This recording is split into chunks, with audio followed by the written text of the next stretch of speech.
إن الحمد لله نحمده ونستعينه ونستغفره ونؤمن به ونتوكل عليه ونعوذ بالله من شرور أنفسنا ومن سيئات أعمالنا من يهده الله فلا مضل له ومن يضلل فلا هادي له وأشهد أن لا إله إلا الله وحده لا شريك له وأشهد أن محمدا عبده ورسوله أما بعد أعوذ بالله من الشيطان الرجيم بسم الله الرحمن الرحيم لقد من الله على المؤمنين إذ بعث فيهم رسولا من أنفسهم يتلو عليهم آياته ويزكيهم ويعلمهم الكتاب والحكمة وإن كانوا من قبل لفي ضلال مبين وأيضا قال الله تبارك وتعالى هو الذي أرسل رسوله بالهدى ودين الحق ليظهره على الدين كله ولو كره المشركون وإذا قال الله تبارك وتعالى فالذين آمنوا به وعزروه ونصروه واتبعوا النور الذي أنزل معه أولئك هم المفلحون أما بعد ماہ ربیع الاول قمری کیلنڈر کا تیسرا مہینہ، یہ مہینہ جب بھی آتا ہے تو اہل ایمان کے قلوب میں اپنے پیغمبر، اپنے محسن نبی اکرم صلی اللہ علیہ وسلم کے ساتھ ایک خاص کیفیت کو وہ محسوس کرتا ہے۔ یہ مہینہ وہ ہے کہ جس میں آپ صلی اللہ علیہ وسلم دنیا میں تشریف لائے اور اسی مہینے میں دنیا سے رخصت ہوئے ہیں۔ تو اس نسبت کی وجہ سے اہل ایمان محفل میلاد، محفل نعت، محفل سیرت اور اس نوعیت کے دیگر پروگرام منعقد کر کے اپنے پیغمبر کے ساتھ اپنے تعلق کو تازہ کرتی ہے، اپنے ایمان کو جلا بخشتی ہے۔ اسی حوالے سے آج کی یہ مجلس ہے۔ نبی اکرم صلی اللہ علیہ وسلم سلسلہ انبیاء کی آخری کڑی ہے، آپ پر نبوت مکمل ہو گئی۔ انبیاء اور رسول اللہ کے چنیدہ بندے ہیں جن کو اللہ رب العالمین نے انسانیت کی ہدایت، رہنمائی اور فلاح کے لیے منتخب کیا تھا۔ انسان سے مطلوب اللہ کی عبادت ہے۔ عبادت کہتے ہیں اللہ کی رضا اور اس کے پسند کے مطابق قول، عمل، عقیدہ، اخلاق، انفرادی اور اجتماعی زندگی اختیار کرنا۔ تو اللہ کی رضا معلوم کرنے کا ذریعہ وحی الہی ہے اور وہ ان انبیاء پر نازل ہوئی ہے۔ ان تمام انبیاء کی اگر تعلیمات کا اگر خلاصہ نکالیں تو دو نکات میں یہ خلاصہ نکل آتا ہے۔ پہلا یہ ہے کہ یا قوم اعبدوا اللہ ما لکم من الہ غیرہ۔ ہر پیغمبر نے اپنی قوم کو یہی بات بتائی کہ اے میری قوم، ایک اللہ کی عبادت کرو، اللہ کے ماں سوا تمہارا کوئی الہ نہیں ہے۔ اور دوسرا یہ کہ وَأَطِیعُونِی، ہر پیغمبر نے اپنی قوم کو یہ کہا کہ میری اطاعت کرو۔ اس کی وجہ یہ ہے کہ اللہ کی رضا اور منشا جاننے کا واحد ذریعہ پیغمبر ہوتا ہے۔ پیغمبر در حقیقت اللہ کا نمائندہ ہوتا ہے، وہ جو کچھ کہتا ہے وہ وحی الہی ہوتا ہے، وہ جو کچھ کرتا ہے وہ منشأ الہی ہوتا ہے۔ لہٰذا اللہ کی عبادت کے لیے ضروری ہے کہ پیغمبر کی اطاعت کی جائے۔ تو خلاصہ یہ کہ اللہ کی عبادت اور پیغمبر کی اطاعت یہ انبیاء کی تعلیمات کا خلاصہ ہے۔ یہ سلسلہ انبیاء جو سیدنا آدم علیہ السلام سے شروع ہوا، جب سیدنا ابراہیم پر پہنچتا ہے تو سیدنا ابراہیم علیہ السلام کو اللہ رب العالمین نے متعدد امتحانات کے ذریعے آزمایا، اور جب وہ اس تمام امتحانات میں پورے اترے تو اللہ رب العالمین نے فرمایا کہ انی جاعلک للناس اماما، میں تمہیں تمام انسانوں کے لیے امام بنا رہا ہوں۔ اور اس کی صورت یہ بنی کہ اس کے بعد جتنے بھی انبیاء دنیا میں آئے وہ سب کے سب آپ کی اولاد اور آپ کی نسل میں سے تعلق رکھتے تھے۔ یہ وہ مقام تھا جو سیدنا ابراہیم علیہ السلام کو حاصل ہوا، اسی وجہ سے ان کو ابو الانبیاء کا لقب دیا گیا۔ پھر یہ سلسلہ آگے بڑھا، ابراہیم علیہ السلام سے جو نسل چلی، اسحاق علیہ السلام اور اسماعیل علیہ السلام۔ اسحاق علیہ السلام شام میں ٹھہرے اور اسماعیل علیہ السلام مکہ میں مقیم ہوئے۔ اسحاق علیہ السلام کے بیٹے کا نام یعقوب ہے۔ یعقوب علیہ السلام بھی پیغمبر، ان کا لقب اسرائیل ہے۔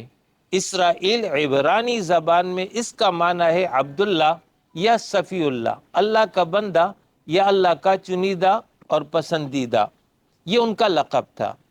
ان کے 12 بیٹے ہیں، ان میں ایک حضرت یوسف علیہ السلام پیغمبر ہیں، دوسرے بنیامین ان کے سگے بھائی ہیں، اور 10 ستیلے بھائی ہیں۔ کل یہ 12 افراد ہیں۔ یہ 12 افراد شام، مصر اور اسی علاقے میں رہے ہیں۔ ان 12 افراد سے جو نسل چلی ہے اسی کو بنی اسرائیل کہتے ہیں۔ اسرائیل یعقوب علیہ السلام کا لقب، یہ 12 ان کے بیٹے، اس سے جو نسل، تو اس کو کہتے ہیں بنی اسرائیل، یعنی اسرائیل کی اولاد۔ دوسری طرف سیدنا اسماعیل علیہ السلام، وہ مکہ میں جا کر کے آباد ہو گئے ہیں، اب وہاں پر ان کی نسل پھیل رہی ہے۔ اللہ کا فیصلہ، اب انبیاء کا جو سلسلہ سیدنا ابراہیم علیہ السلام پر پہنچا تھا، اس سے آگے ان کی ایک نسل جو بنی اسرائیل ہے اس میں شروع ہو گیا، اور تسلسل کے ساتھ انبیاء آنا شروع ہو گئے۔ دوسری جانب سیدنا اسماعیل علیہ السلام واحد پیغمبر ہیں۔ بعض مفسرین کی تحقیق یہ ہے کہ اصحاب المدین، جہاں پر شعیب علیہ السلام آئے تھے، یہ بھی ابراہیم علیہ السلام کی اولاد میں سے ہے۔ بنو قطورہ، قطورہ ان کی غیر معروف بیوی ہے، اس سے جو نسل چلی ہے بنو قطورہ کہتے ہیں، اس سے شعیب علیہ السلام ہے، تو گویا کہ یہ بھی انہی کی اولاد ہے۔ تو وہ اصحاب مدین کہلاتے ہیں، جو بعد میں سیدنا موسیٰ علیہ السلام کے سسر بنے شعیب علیہ السلام۔ یہ ایک نسل ہے جو وہاں پر ہے۔ ادھر مکہ میں اسماعیل علیہ السلام کے بعد پھر دوسرا کوئی نبی نہیں آیا، اور وہاں تسلسل کے ساتھ انبیاء آ رہے ہیں۔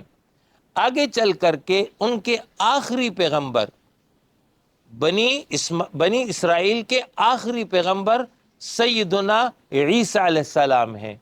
سیدنا عیسیٰ علیہ السلام کو جب اللہ رب العالمین نے دنیا سے زندہ اٹھا لیا تو اس کے بعد پھر بنی اسرائیل میں مزید کوئی نبی نہیں آیا۔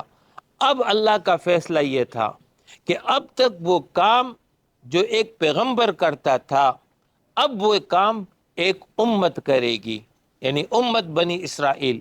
ان کی یہ ذمہ داری تھی کہ تورات اور انجیل جو ان کے پاس موجود ہے اس کو لے، اس کے مطابق عمل کرے اور اسی کی تعلیم آگے دیں گے، اسی کو قائم کریں گے۔ یہ ان کی ذمہ داری بن گئی۔ لیکن ہوا یہ کہ جیسے جیسے زمانہ گزرتا گیا، یہ قوم بنی اسرائیل اپنے اصل مشن سے غافل ہو گئی۔ تورات اور انجیل کو انہوں نے پس پش ڈال دیا، تحریف کر ڈالی، من گڑت فلسفے، عقائد، نظریات اختیار کر لیے، نتیجتاً خود بھی گمراہ ہوئے اور دوسرے لوگوں کی گمراہی کا سبب بن گئے۔ ادھر سیدنا اسماعیل علیہ السلام دنیا سے چلے گئے ہیں، ان کے ذریعے ابراہیم علیہ السلام کی کچھ تعلیمات قوم عرب میں موجود ہیں، لیکن پورا دین یہاں پر بھی نہیں ہے۔ اس طرح یہ وہ علاقہ ہے جہاں پر انبیاء آئے ہیں، اب وحی الہی یہاں پر موجود نہیں ہے۔ اگر ہم اس سے باہر نکلتے ہیں تو ایران ہے، روم ہے اور دیگر علاقے ہیں، وہ بھی اس وقت جو ہے ضلالت اور گمراہی کا شکار ہے۔ قوم عرب، جیسے میں نے ذکر کیا کہ قوم عرب میں وقت کے گزرنے کے ساتھ ساتھ اسماعیل علیہ السلام کی تعلیمات ختم ہوتی چلی گئی اور اس میں جو ہے نت نئے عقائد، نظریات پیدا ہونا شروع ہوئے۔ بنو خزاعہ یہ عرب کا ایک قبیلہ ہے، اس کا سردار ہے عمر بن لحی۔ یہ جو ہے شام کا سفر کرتا ہے، وہاں پر اس کو جو ہے حبل نامی بت نظر آتا ہے جس کی لوگ پوجا کر رہے ہوتے ہیں۔ یہ وہاں سے وہ بت لا کر کے مکہ میں نصب کر دیتا ہے، اور آہستہ آہستہ مکہ میں اور عرب میں بت پرستی پھیلتی چلی گئی، اور ایک دور ایسا آ گیا کہ یہ قوم عرب اب مکمل طور پر شرک میں مبتلا ہے۔ گو کہ اللہ کو مانتے تھے، اس لیے کہ اسماعیل علیہ السلام کی تعلیمات کا نتیجہ تھا کہ اللہ کو مانتے تھے، لیکن اللہ کے ساتھ ساتھ انہوں نے بہت سارے الہ اپنے لیے بنا لیے۔ روایت میں آتا ہے کہ 365 بت ان کے بن گئے تھے، اور ہر مقصد کے لیے ایک الگ بت اور ہر قبیلے کا ایک الگ بت، یہ جو ہے انہوں نے اپنے لیے مقرر کر لیا۔ جب الہی تعلیمات دنیا میں نہ رہی، نتیجہ یہ نکلا کہ انسان کو ہدایت کہیں سے بھی نہیں ملی، اور وہ اندھیروں میں مزید مبتلا ہوتا چلا گیا۔ شرک، کفر، اس کے ساتھ ساتھ عملی زندگی میں بھی مختلف بیماریاں اور مختلف گناہ جو ان میں پیدا ہوتے چلے گئے۔ نوبت بئیں جا رسید کہ جو بھی طاقتور تھا وہ کمزور کو دبانے لگا۔ طاقتور قبیلہ کمزور قبیلے کو دباتا ہے، طاقتور سردار کمزور سردار کو دباتا ہے، طاقتور فرد کمزور فرد کو دباتا ہے۔ اس معاشرے کے اندر جو کمزور طبقات تھے ان کے حقوق غصب ہو گئے، عورت ہو گئی، اسی طریقے سے یتیم ہو گئے، چھوٹے بچے ہو گئے، غلام ہو گئے، ان کے حقوق غصب ہو گئے، اور انسان پر انسان حاکم بن بیٹھا۔ انسان پر انسان نے اپنی خدائی قائم کر لی۔ ضلالت اور گمراہی کی کیفیت یہ بن گئی کہ گناہ کو گناہ نہیں سمجھا جاتا تھا، شراب ان کے ہاں عیب نہیں تھا، سود جوا ان کے ہاں عیب شمار نہیں ہوتا تھا، قتل و غارت گری عام تھی، حتیٰ کہ نوبت اس حد تک پہنچ گئی کہ برہنہ ہو کر طواف کرنا بیت اللہ کا، یہ جو ہے تقوی کی علامت اور پرہیزگاری کی علامت سمجھی جاتی تھی۔ اس قدر یہ لوگ گر گئے تھے کہ ستیلی ماں سے بعد از وفات باپ کے مرنے کے بعد اس کی جو ستیلی ماں ہوتی تھی اس بچے کی، وہ لڑکا اسی کے ساتھ شادی کر لیتا اور اس کو باپ سے چھوڑا ہوا ترکہ سمجھا جاتا تھا۔ یہ وہ کیفیت تھی جس میں قوم عرب مبتلا تھی۔ ان تمام کی طرف اللہ رب العالمین نے ایک ہی جملے میں اشارہ کیا، جو آیت میں نے سب سے پہلے قرأت کی۔ اس کے آخر میں اللہ نے فرمایا وَإِن كَانُوا مِن قَبْلُ لَفِي ضَلَالٍ مُبِينٍ، انسان کھلی گمراہی میں مبتلا ہو چکا تھا۔ ایک ایسے دور میں اللہ رب العالمین نے انسانیت پر بالعموم اور اہل ایمان پر بالخصوص احسان عظیم کیا اور اپنے آخری پیغمبر کو مبعوث فرمایا۔ اب یہ وہ آخری پیغمبر ہے جو قوم بنی اسرائیل میں نہیں آیا، بلکہ بنی اسماعیل، سیدنا اسماعیل علیہ السلام کی اولاد جو عرب میں موجود تھی اس میں یہ آخری پیغمبر آ گئے۔ لقد من اللہ علی المؤمنین اذ بعث فیہم رسولا من انفسہم یتلو علیہم آیاتہ ویزکیہم ویعلمہم الکتاب والحکمہ وَإِن كَانُوا مِن قَبْلُ لَفِي ضَلَالٍ مُبِينٍ۔ اسی آیت میں یہ اشارہ کیا کہ اللہ رب العالمین نے اپنے پیغمبر کو بھیجا جو انہی میں سے تھا، اور یہ اللہ کا احسان عظیم تھا اہل ایمان پر۔ نبی اکرم صلی اللہ علیہ وسلم پر وحی کے نزول سے قبل ایک خاص کیفیت طاری ہوتی ہے جس کے نتیجے میں وہ خلوت نشین ہو جاتے ہیں، اور غار حرا میں ہر رمضان اعتکاف کی گویا کی ایک صورت اور ایک شکل تھی، وہ اختیار کرتے تھے۔ ظاہر ہے کہ تفصیل علم تو نہیں تھا، لیکن وہاں پر جا کر کے غور و فکر اور تدبر کیا کرتے تھے۔ اس طرح یہ 3 رمضان انہوں نے اس طرح وہاں پر گزارے ہیں۔ جب تیسرا رمضان آیا اس وقت پھر اللہ رب العالمین کی جانب سے حکم آ گیا اور پہلی وحی آ گئی غار حرا میں۔ پہلی وحی ان الفاظ کے ساتھ آتی ہے: اقرأ بسم ربک الذی خلق خلق الانسان من علق اقرأ وربک الاکرم الذی علم بالقلم علم الانسان ما لم یعلم۔ یہ وہ پہلی وحی ہے جو نازل ہوئی ہے۔ اس پہلی وحی میں اللہ رب العالمین نے اپنا تعارف کرایا اور انسان کو بتایا کہ اے انسان اپنی حقیقت کو پہچان۔ اللہ فرما رہا ہے اقرأ بسم ربک الذی خلق، اپنے رب کے نام کے ساتھ پڑھ جس نے تجھ کو پیدا کیا۔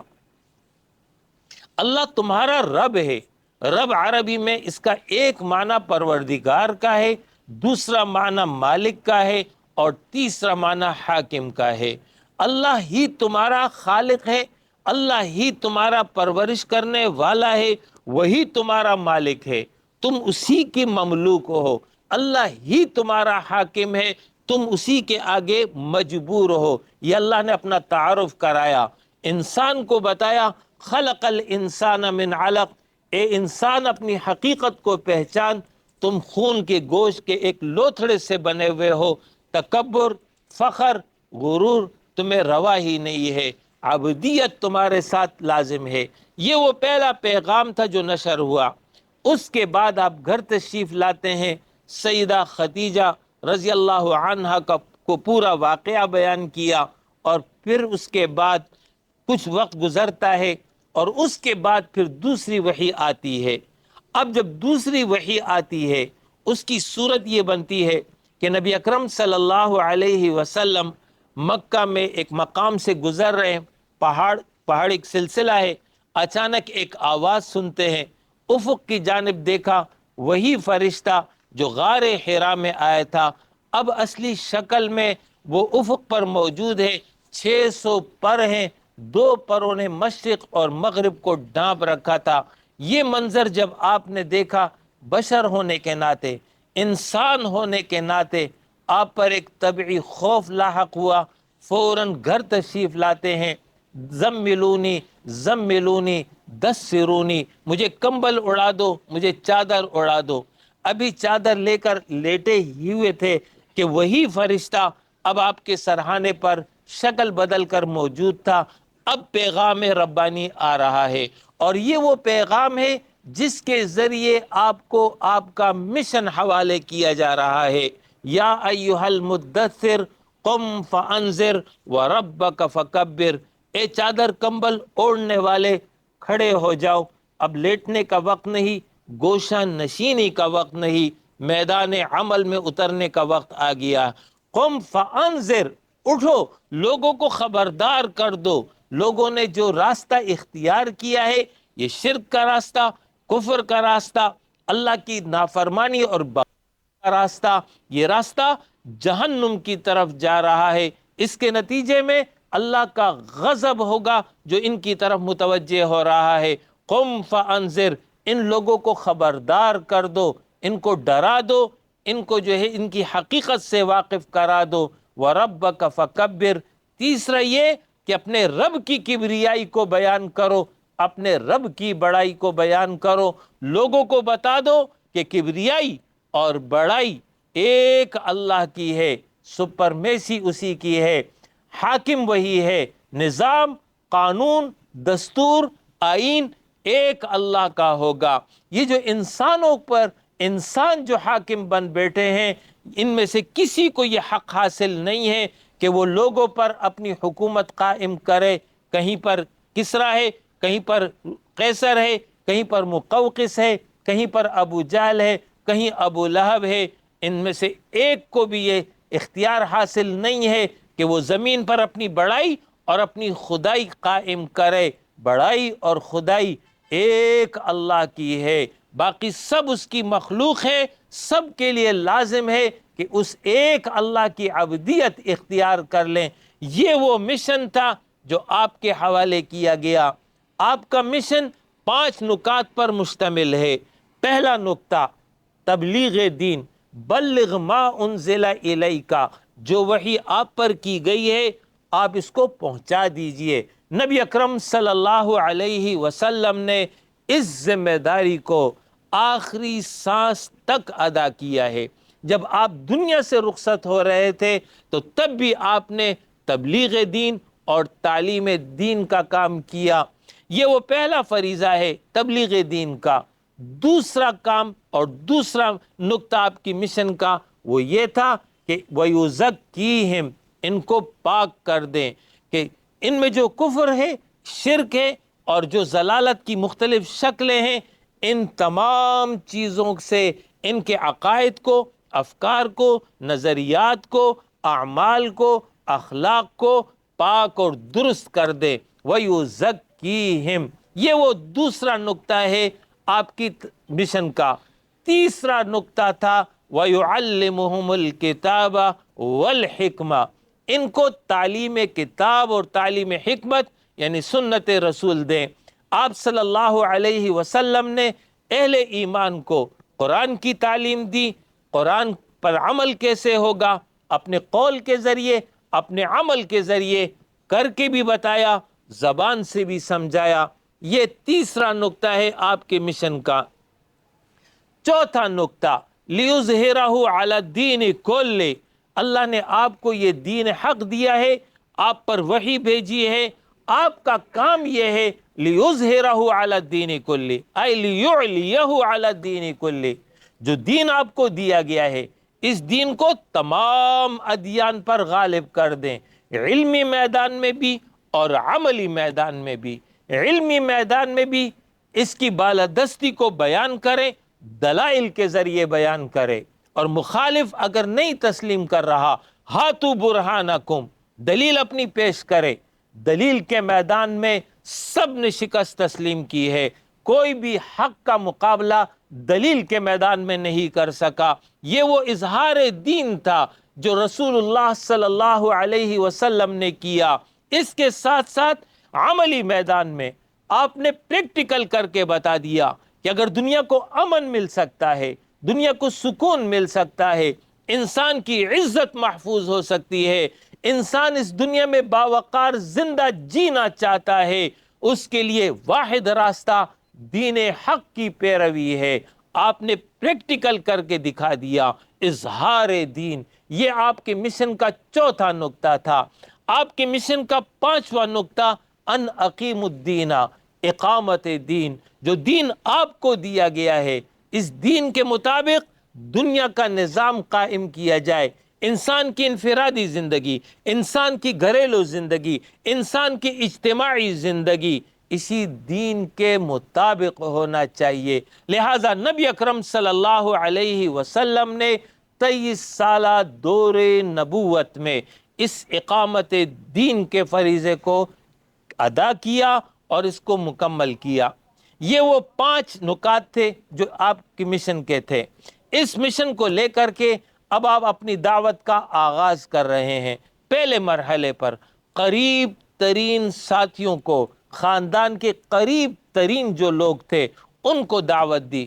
اس کے نتیجے میں آپ کی اہلیہ سیدہ خدیجہ، آپ کے چچا زاد بھائی سیدنا علی آپ کے قریبی دوست سیدنا ابو بکر صدیق رضی اللہ عنہ اور آپ کے آزاد کردہ غلام زید بن حارثہ، انہوں نے ایمان قبول کر لیا۔ یہ وہ پہلا مرحلہ تھا جس میں آپ نے دعوت دی اور انہوں نے آپ کی دعوت کو قبول کیا۔ اس کے بعد 3 سال تک خفیہ طور پر خاموش دعوت تبلیغ کا سلسلہ جاری رہا، سینہ بسینہ یہ دعوت پھیلتی چلی گئی۔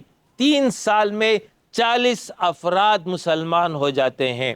جب 3 سال کا عرصہ مکمل ہو گیا، اس کے بعد قرآن مجید میں وحی آ گئی، آپ کو حکم دے دیا گیا کہ وَأَنذِرْ عَشِيرَتَكَ الْأَقْرَبِينَ، اپنے قریب ترین جو رشتہ دار ہیں اب ان رشتہ داروں کو خبردار کر دو۔ آپ صلی اللہ علیہ وسلم نے قوم بنی ہاشم، جو آپ کا قبیلہ ہے، آپ کا خاندان ہے، ان سب لوگوں کو اکٹھا کیا، دعوت دی اور فرمایا کہ خاندان کا فرد خاندان کے لوگوں کو دھوکہ نہیں دیتا ہے۔ میں تم کو واضح طور پر صاف طور پہ سمجھا رہا ہوں، جو روش اختیار کی ہے یہ جہنم کی روش ہے، اس کے نتیجے میں تمہاری آخرت خراب ہو رہی ہے، لہٰذا میں تمہیں دعوت دے رہا ہوں توحید کی، اس توحید کو قبول کر لو۔ جب آپ نے یہ پیغام سنایا، ابو لہب وہاں موجود تھا جو آپ کا سگا چچا ہے، اس نے مخالفت کی اور اس کے نتیجے میں مجلس برخاست ہو گئی۔ دوبارہ آپ نے بلایا، دوبارہ ابو لہب نے پھر مخالفت کی، مجلس برخاست ہو گئی۔ اس کے بعد آگے جا کر کے دوسرا حکم قرآن مجید میں آ گیا کہ فَاصْدَعْ بِمَا تُؤْمَرْ، اب ڈنکے کی چوٹ پر اعلان کر دو، کھلم کھلا دعوت توحید سنا دو۔ آپ کوہ صفا پہ جاتے ہیں اور اہلیان قریش کو دعوت دے رہے ہیں، سارے قریشی آپ کے ارد گرد جمع ہو گئے۔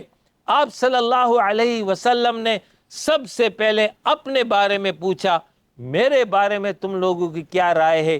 سب یک زبان ہو کر کہتے ہیں صادق ہیں، امین ہے۔ آپ نے فرمایا کہ میں اگر کہوں کہ میرے پیچھے جانب سے دشمن حملہ آور ہے، تم میری بات کو مانو گے یا انکار کرو گے؟ سب یک زبان ہو کر کہتے ہیں ہماری آنکھ جھوٹی ہو سکتی ہے، آپ کی زبان جھوٹی نہیں ہو سکتی ہے۔ اس طرح تسلیم کر لینے کے بعد اب نبی اکرم صلی اللہ علیہ وسلم نے فرمایا میں تمہیں ایک کلمہ دے رہا ہوں، اس کلمے کو قبول کر لو، تملک العرب تدین العجب، تم عرب کے مالک بن جاؤ گے اور عجم تمہارے تابع ہو جائیں گے۔ لہٰذا آپ نے فرمایا لا الہ الا اللہ، اللہ کے ماں سوا کوئی الہ نہیں ہے، وہی الہ برحق ہے۔ ابو جہل نے جب اس کلمے کو سنا اس کے کان کھڑے ہو گئے، وہ فوراً سمجھ گیا کہ لا الہ الا اللہ کی زد کہاں کہاں پڑ رہی ہے۔ یہ کوئی پیر صاحب کا وظیفہ نہیں تھا، یہ محض ذکر نہیں تھا، ایک بہت بڑا پیغام تھا، اور اس میں واضح طور پر یہ دعوت تھی کہ کسی کی خدائی نہیں، کسی کی سپرمیسی نہیں، کسی کی اطاعت اور بندگی نہیں، کسی کی پوجا اور پرستش نہیں، الا اللہ، مگر ایک اللہ کی ہے۔ ابو جہل نے انکار کر دیا، یہ کلمہ ہمیں قبول نہیں ہے، 10 کلمے اور دے دو قبول کر لیں گے، یہ کلمہ قبول نہیں کریں گے۔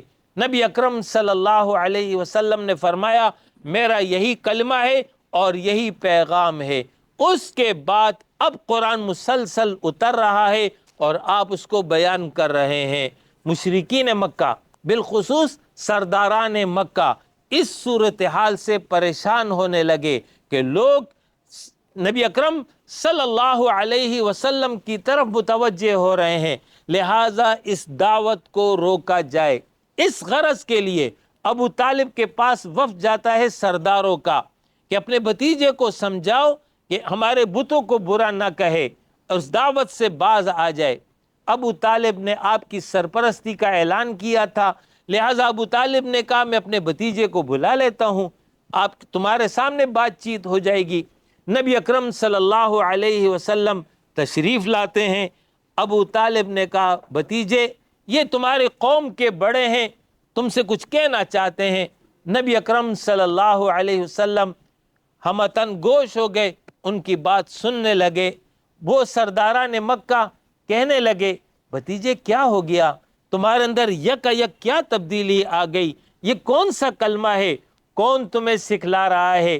اگر بیمار ہو، جنات کا اثر ہے، جادو کا اثر ہے، ہمیں بتا دو، ہم اچھے طبیب سے تمہارا علاج کرا دیتے ہیں، اور اگر تمہارا مقصد سردار بننا ہے تو ہم تمہیں بالاتفاق مکہ کا سردار بنا لیتے ہیں، اور اگر تم مال اور دولت چاہتے ہو تو سارا مال و دولت تمہارے قدموں میں ڈھیر کر دیتے ہیں، اور اگر کسی عورت سے نکاح کا ارادہ ہے تو عرب کی حسین ترین عورت سے تمہارا نکاح کرا دیتے ہیں، لیکن اس دعوت سے باز آ جاؤ۔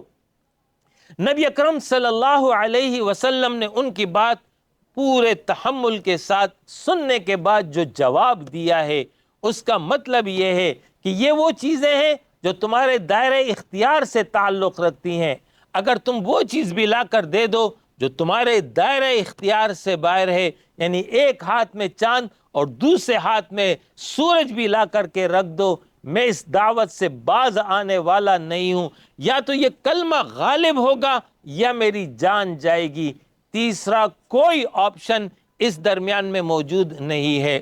سرداران مکہ اٹھ کے چلے جاتے ہیں، کچھ عرصے کے بعد، کچھ وقفے کے بعد پھر آتے ہیں، پھر پیشکش کرتے ہیں کہ بھتیجے ایسا کرتے ہیں، 1 سال آپ کے طریقے پر، 1 سال ہم اپنے طریقے پر عبادت کرتے ہیں، مل جل کر کے رہتے ہیں، لہٰذا اختلاف ختم کیا جائے۔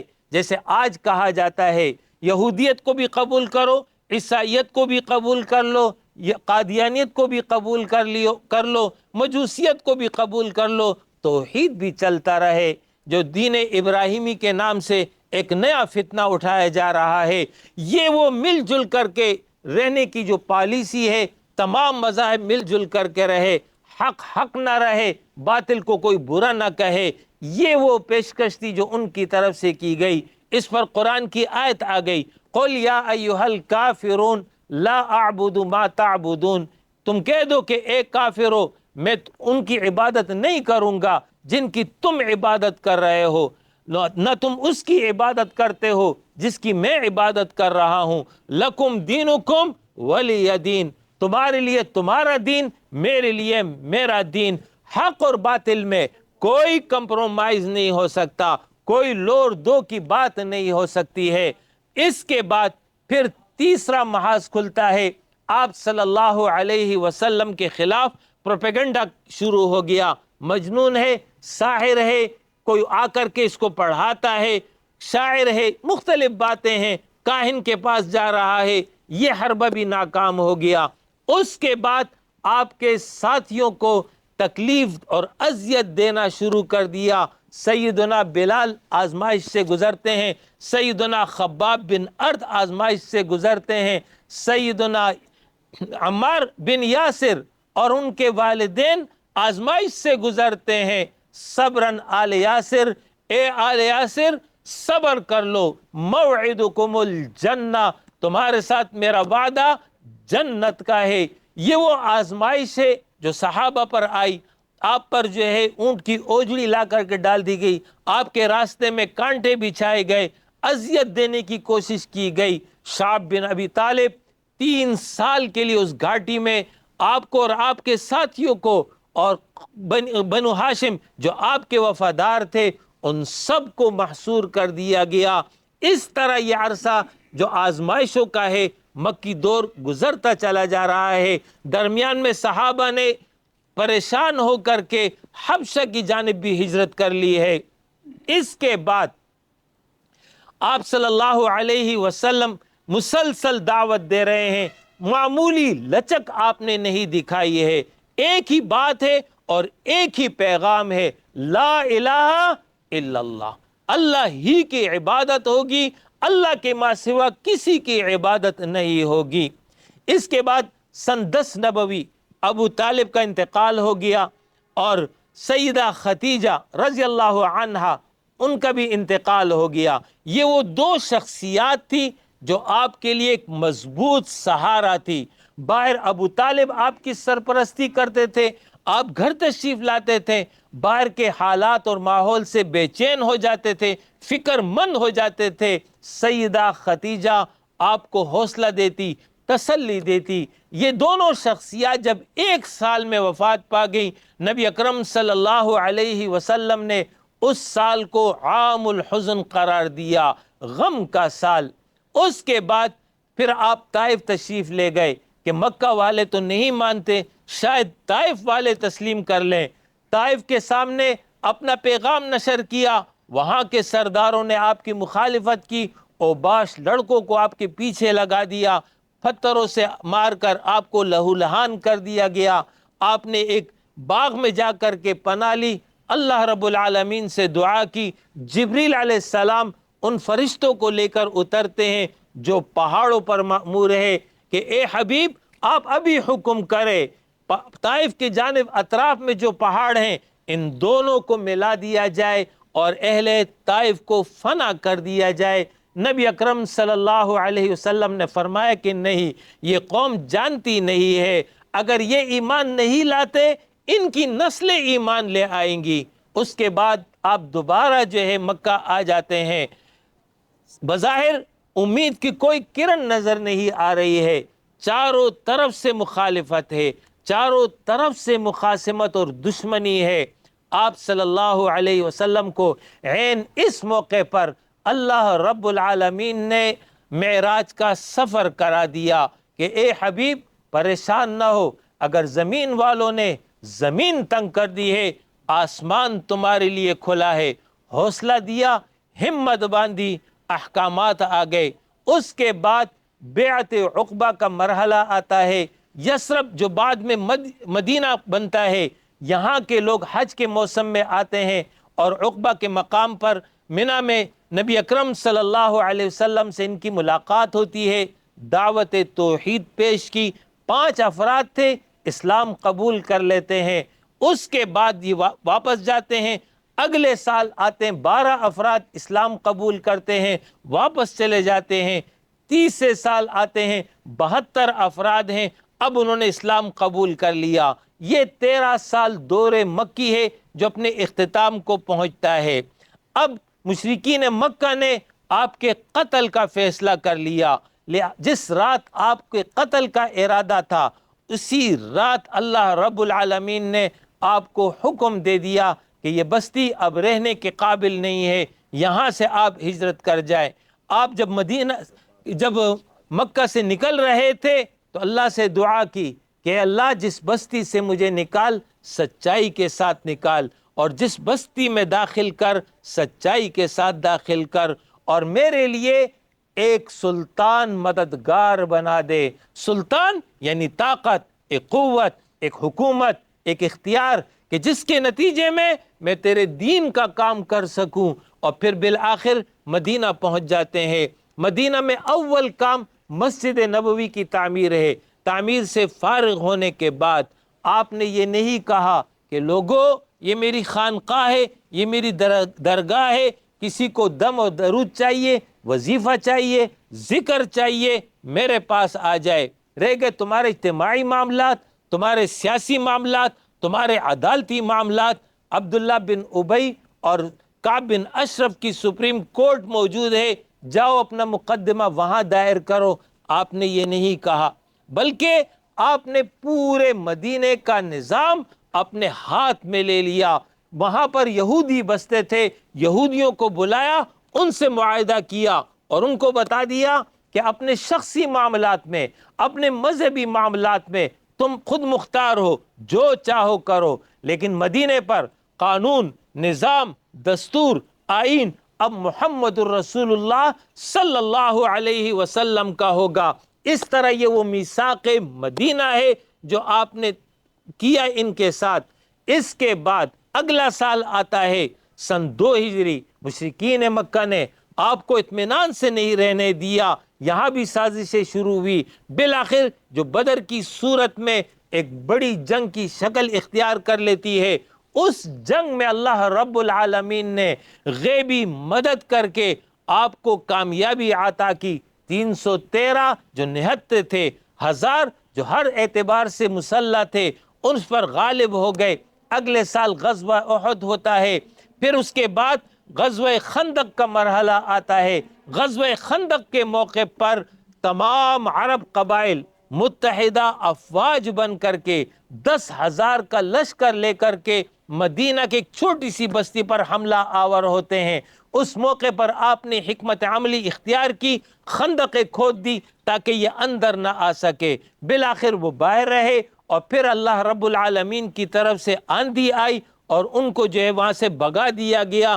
اس کے بعد نبی کریم صلی اللہ علیہ وسلم نے فرمایا، آج کے بعد اب مشرک تم پر حملہ آور نہیں ہوں گے، اب ہمارا دور شروع ہو رہا ہے۔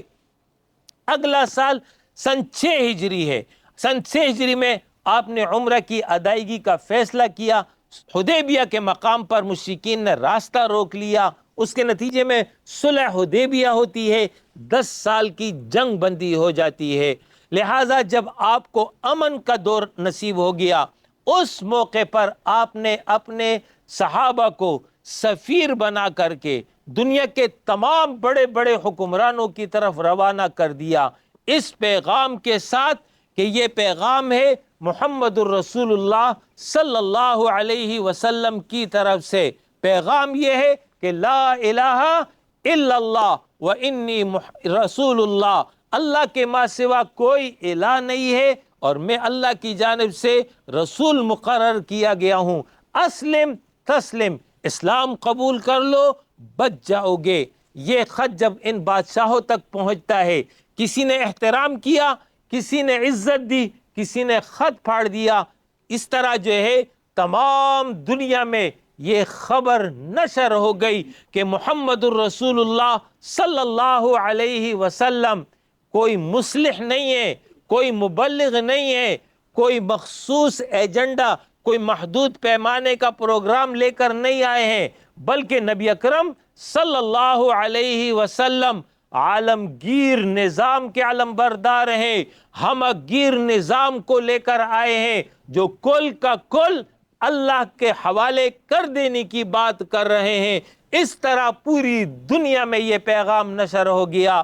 مدینہ میں بحیثیت سربراہ آپ نے پورا نظام سنبھالا ہوا ہے۔ ایک خاتون ہے فاطمہ بنت قیس، اس نے چوری کر لی، مقدمہ آپ کی عدالت میں آ گیا۔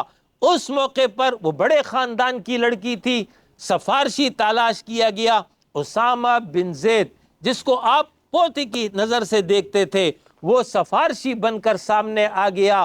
نبی کریم صلی اللہ علیہ وسلم نے اس موقع پر خطبہ ارشاد فرمایا، تم سے پہلے جو لوگ تھے وہ اسی جرم میں مبتلا تھے کہ بڑے لوگ جرم کرتے تھے ان کو چھوڑ دیا جاتا تھا، چھوٹے لوگ جرم کرتے تھے ان کو سزا دی جاتی تھی۔ یہ 2 قانون اور 2 نظام رائج تھے۔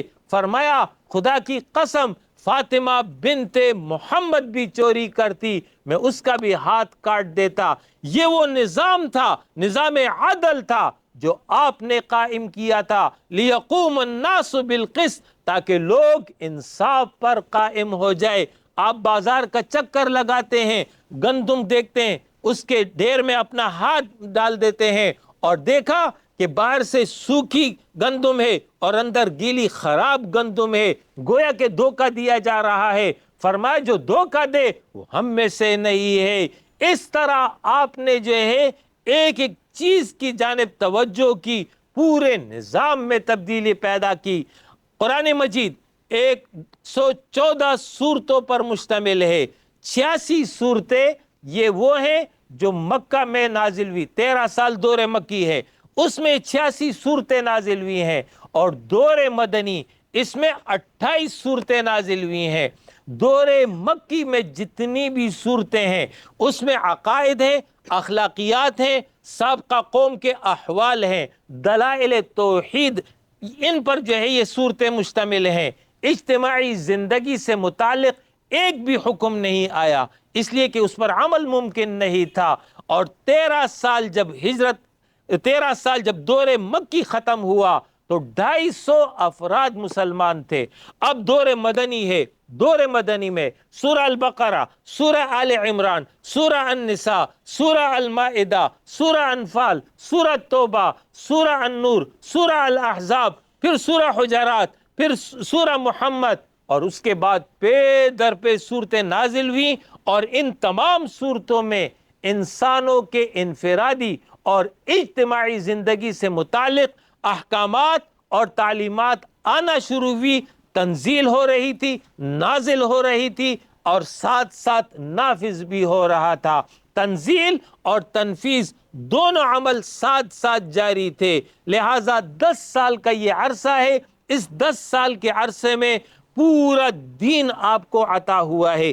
سن 8 ہجری میں آپ صلی اللہ علیہ وسلم نے بغیر خون ریزی کے مکہ فتح کر لیا، اور مکہ جب فتح ہو گیا آپ نے اعلان فرما دیا کہ سب کو معافی ہے، جو بھی جو ہے سرنڈر ہو رہا ہے اس کے لیے معافی ہے۔ ابو سفیان جو وہاں کا سردار تھا، آپ نے اعلان کر دیا جو ابو سفیان کے گھر میں پناہ لے گا اس کو جو ہے امن اور امان حاصل ہوگا۔ آپ نے عزت دی، آپ نے اس کو ایک مقام دیا۔ ابو سفیان اس سے متاثر ہوا، آپ کے پاس حاضر ہو کر کے اس نے کلمہ پڑھ لیا۔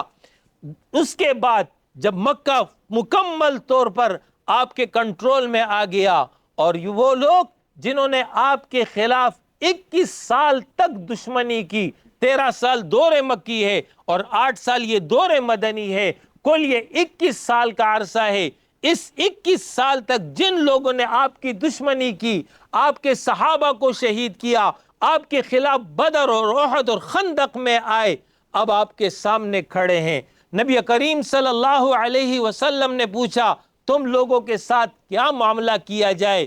سب یک زبان ہو کر کہتے ہیں آپ بھی کریم، آپ کے والد بھی کریم، آپ کے دادا بھی کریم، ہم آپ سے اچھی امید رکھتے ہیں۔ نبی کریم صلی اللہ علیہ وسلم نے فرمایا آج میں تمہیں وہ بات کہہ رہا ہوں جو سیدنا یوسف علیہ السلام نے اپنے بھائیوں کو کہی تھی، لا تثریب علیکم اليوم، تم پر کوئی الزام نہیں، وانتم طلقاء، تم سب آزاد ہو۔ یہ ہوتا ہے حکمران جو دلوں کو فتح کر لے۔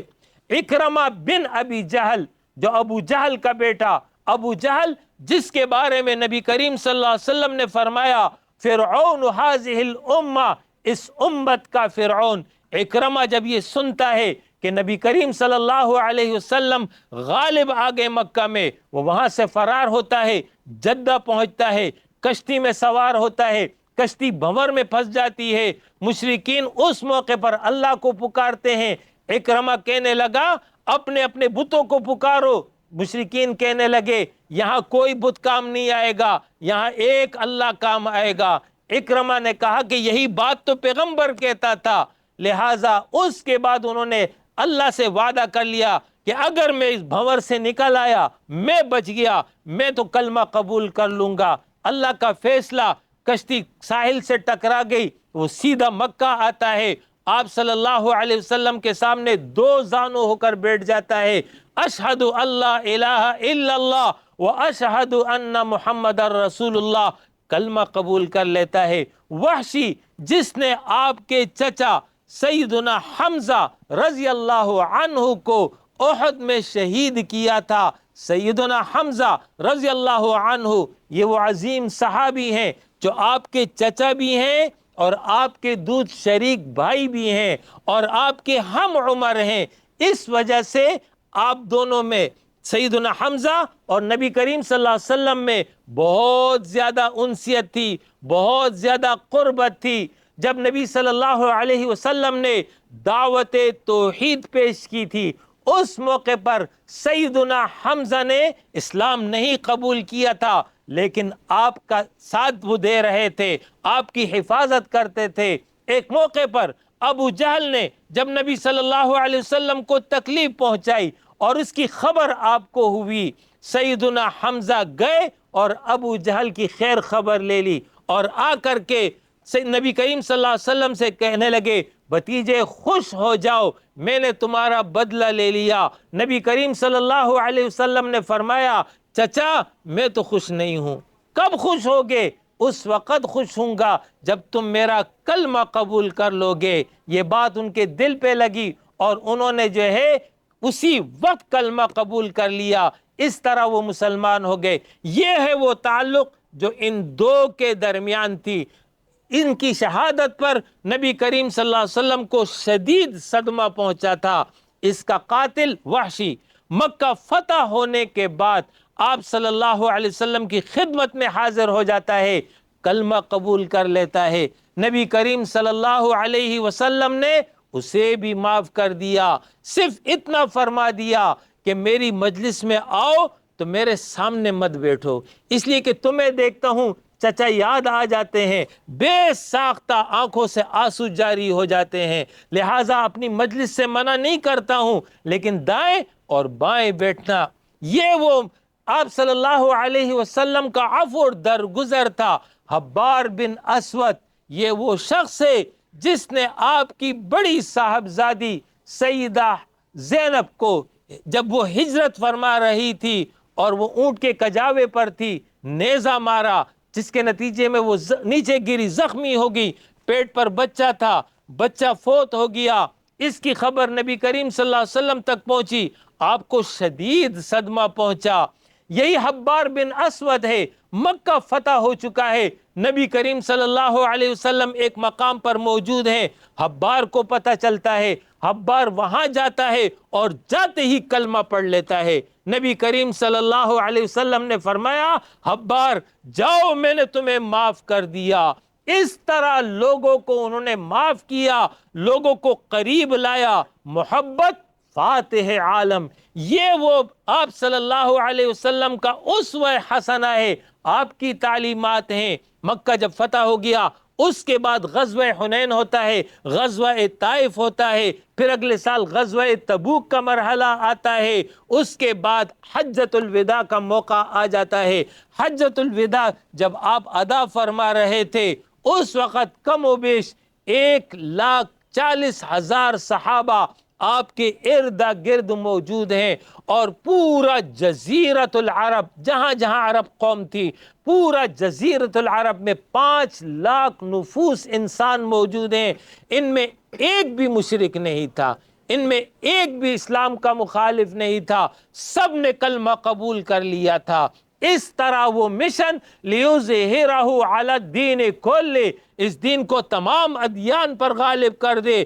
ان اقیم الدین، اس دین کو عملاً قائم رائج نافذ کر دے۔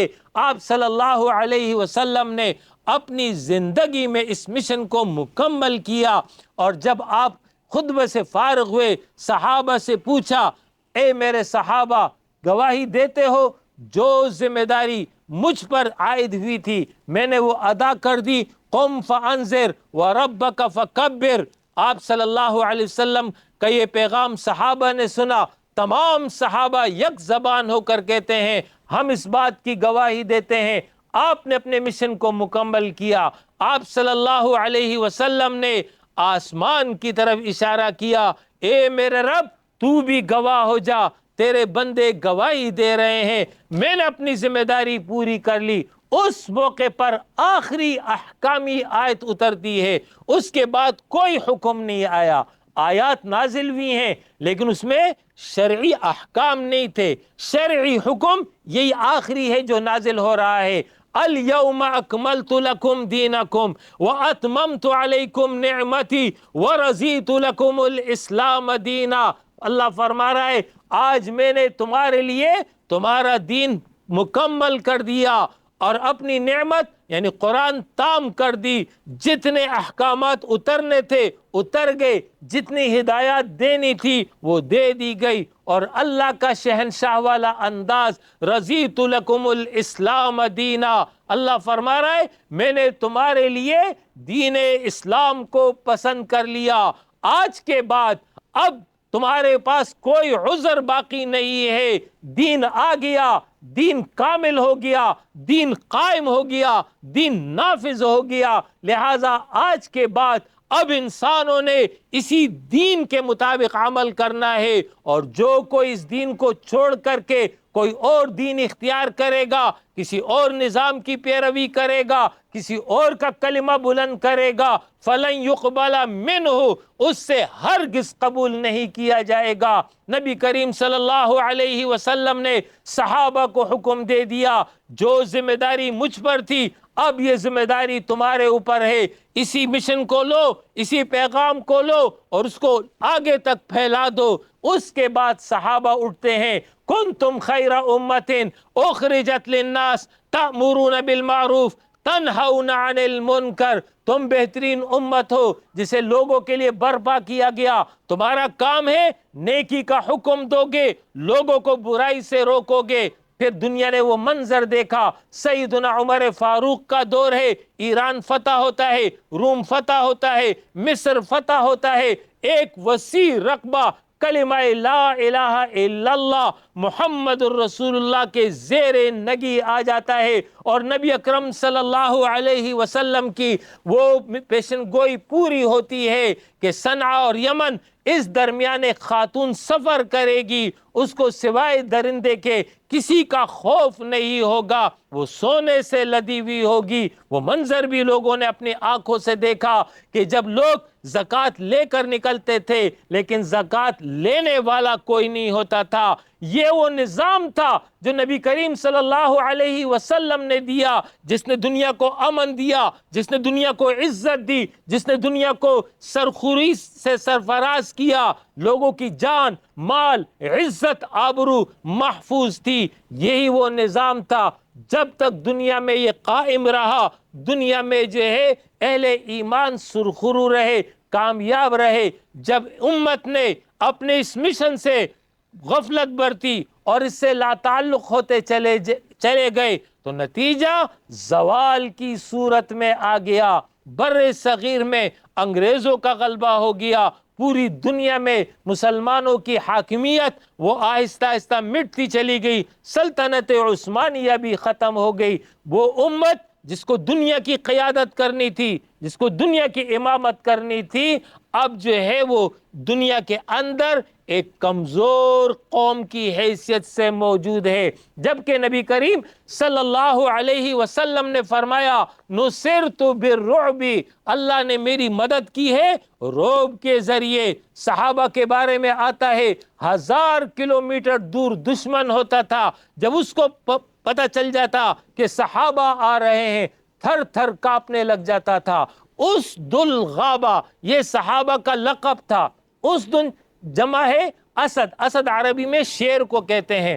اس دلغابہ جنگل کا شیر، ایک تو سرکس کا شیر ہوتا ہے جس سے کوئی ڈرتا نہیں ہے، جو کسی کو کچھ کہتا نہیں ہے، یہ سرکس کے شیر نہیں، جنگل کا شیر، بہادر، نڈر، آگے بڑھ کر کے حملہ کرنے والا، یہ صحابہ کی صفت تھی۔ رعب اور دبدبہ دشمن پر ان کا حاوی تھا۔ آج 2.25 ارب مسلمان دنیا میں ہیں، 60-70 اسلامی ممالک موجود ہیں، ایٹمی طاقت موجود ہے، لیکن اس کے باوجود دنیا میں من حیث القوم جو مغلوب ہے، جو کمزور ہے، جو پسی ہوئی ہے، جو دبی ہوئی قوم ہے، وہ امت مسلمہ ہے۔ آج بیت المقدس کا کیا حال ہے، آج غزہ کی کیا صورتحال ہے، آج وہاں کی ماں اور بچے کس کیفیت میں مبتلا ہے، پوری امت ان کا دفاع نہیں کر سکتی ہے، پوری امت ان کا مقابلہ نہیں کر سکتی ہے۔ ضعف ہے، کمزوری ہے، زوال ہے جو ہم پر آ چکا ہے۔ وجہ کیا ہے؟ ترکت فیکم امرین لن تضلوا ما تمسکتم بہما کتاب اللہ و سنت نبیہ، نبی کریم صلی اللہ علیہ وسلم نے فرمایا 2 چیزیں تمہارے درمیان چھوڑ کر جا رہا ہوں، جب تک تھامے رہو گے کبھی رسوا نہیں ہوگے، کبھی دنیا کے اندر خوار نہیں ہوگے۔ ایک اللہ کی کتاب ہے، ایک میرا طریقہ ہے۔ آج امت نے اللہ کی کتاب کو چھوڑ دیا، آج امت نے پیغمبر کا طریقہ چھوڑ دیا، آج امت نے پیغمبر کا مشن چھوڑ دیا، دنیا کی محبت میں مبتلا ہے، خواہش نفس میں مبتلا ہے۔ نتیجہ ہمارے سامنے ہے۔ نبی کریم صلی اللہ علیہ وسلم نے فرمایا ایک وقت ایسا آئے گا کفار تم پر اس طرح چڑھ دوڑیں گے جس طرح دسترخوان پر بھوکے چڑھ دوڑتے ہیں۔ صحابہ نے پوچھا اللہ کے رسول کیا ہم تعداد میں کم ہوں گے؟ فرمایا تعداد میں تم کثیر ہوگے لیکن تم سمندر کی جھاگ کی مانند ہوگے اور تمہارے اندر وہن پیدا ہو جائے گا۔ صحابہ نے پوچھا وہن کیا ہے؟ فرمایا دنیا کی محبت، دنیا کی محبت اور موت سے نفرت۔ اس کا نتیجہ ہوگا کہ تمہارے دل میں پھر جو ہے دشمن کا خوف بیٹھ جائے گا، اللہ کا خوف ختم ہو جائے گا۔ سیرت کا پیغام یہ ہے، ربیع الاول کا پیغام یہ ہے کہ ہمیں نبی کریم صلی اللہ علیہ وسلم کی سیرت کو اپنانا ہوگا، ان کی سچی اطاعت اور اتباع کرنی ہوگی۔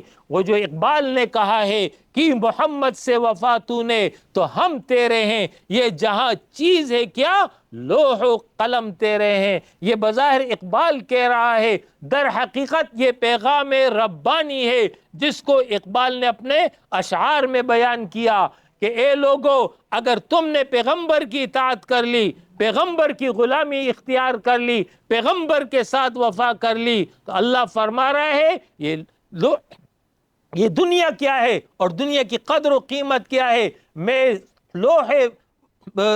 تمہارے ہاتھ میں تقدیر رکھ دوں گا، تم اپنی تقدیر خود بناؤ۔ یعنی پھر تمہارے لیے سربلندی کی راہیں کھلتی چلی جائیں گی۔ شرط یہ ہے کہ پیغمبر کی اطاعت کر لو، شرط یہ ہے پیغمبر کی اتباع کر لو۔ آج ہم محمدی بنتے ہیں لیکن محمدی ایک محدود دائرے میں، نماز ہماری محمدی ہوگی، زکوٰۃ ہماری محمدی ہوگی، روزہ ہمارا محمدی ہوگا، حج ہمارا محمدی ہوگا، لیکن ہمارا اجتماعی نظام، ہمارا سیاسی نظام، ہمارا عدالتی نظام، ہمارا معاشرتی نظام، ان تمام نظام زندگی میں کہیں پر بھی محمدیت نہیں ہے۔ سب جگہ پر ہم جو ہے اس وقت کسی اور کی پیروی کر رہے ہیں۔ اگر یہی کچھ تھا تو یہ بات تو سرداران مکہ نے اس وقت کہی تھی کہ حضرت ہم آپ کو اپنا سردار تسلیم کر لیتے ہیں، سردار محمد الرسول اللہ ہوگا، لیکن نظام محمد الرسول اللہ کا نہیں ہوگا، نظام ابو جہل کا ہوگا، نظام ابو لہب کا ہوگا۔ نبی کریم صلی اللہ علیہ وسلم نے اس پیشکش کو مسترد کر دیا کہ میں ایسی سرداری نہیں چاہتا ہوں کہ جس میں نظام میرا نہ ہو۔ آج ہم نعرہ لگاتے ہیں سرکار کی آمد مرحبا، سردار کی آمد مرحبا، مجھے نعرے پر کوئی اعتراض نہیں ہے، نعرہ اپنی جگہ درست ہے، لیکن کیا اس نعرے کے مطابق کیا ہماری عملی زندگی ہے کہ نہیں ہے؟ جواب تو نفی میں آ رہا ہے۔ لہذا جب تک ہم اپنی عملی زندگی کو نبی کریم صلی اللہ علیہ وسلم کی سیرت کے مطابق نہیں بنائیں گے، ان کی لائی ہوئی تعلیمات کے مطابق نہیں بنائیں گے، یہ صرف زبانی دعویٰ ہوگا، اور زبانی دعویٰ اللہ کے ہاں نہیں چلتا ہے۔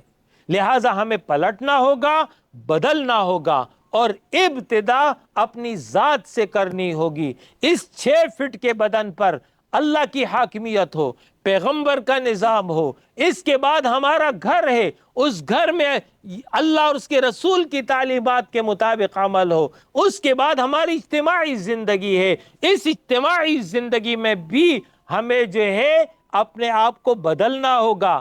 آپ کہہ سکتے ہیں کہ میں ذاتی اصلاح تو کر سکتا ہوں، میں گھر کی اصلاح تو کر سکتا ہوں، اجتماعی نظام کو میں کیسے بدلوں گا؟ تو جواب یہ ہے اس طرح بدلو گے جس طرح رسول اللہ صلی اللہ علیہ وسلم نے بدلا۔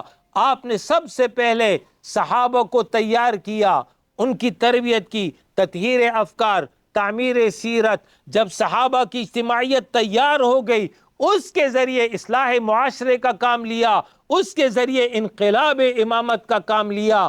آج کے دور میں بھی ایک بہترین سال اجتماعیت کی ضرورت ہے جس کے ساتھ جڑ کر کے اس اجتماعی نظام کو بدلا جائے۔ الحمدللہ آپ کے اس ملک میں یہ بہترین اسلامی اجتماعیت موجود ہے جس کا مشن اقامت دین ہے، جس کا مشن اللہ کی رضا اور جنت کا حصول ہے۔ یہ وہ بہترین اجتماعیت ہے جو طلبہ میں بھی موجود ہے، جو خواتین میں بھی موجود ہے، جو مزدوروں میں بھی موجود ہے، جو ہر شعبے میں موجود ہے۔ اس بہترین اجتماعیت کے ساتھ جڑ کر کے آپ جو ہے اپنی اجتماعیت کو تبدیل کرنے کی جد و جہد میں شریک ہو سکتے ہیں۔ یہ وہ اقامت دین کی جد و جہد ہے جس میں آپ اپنا حصہ ڈال سکتے ہیں۔ اگر یہ کام آپ نے کر لیا تو تب کہیں جا کر کے حقیقی معنوں میں محمدی کہلائیں گے، حقیقی معنوں میں پیغمبر کی اتباع اور اطاعت کرنے والے شمار ہوں گے، اور اس کے بعد ہی حالات بدلیں گے، اور اس کے بعد ہی اللہ کی رضا اور جنت کا حصول ممکن ہوگا۔ اقول قولی ھذا واستغفر اللہ لی ولکم ولسائر المؤمنین وآخر دعوانا ان الحمد للہ رب العالمین۔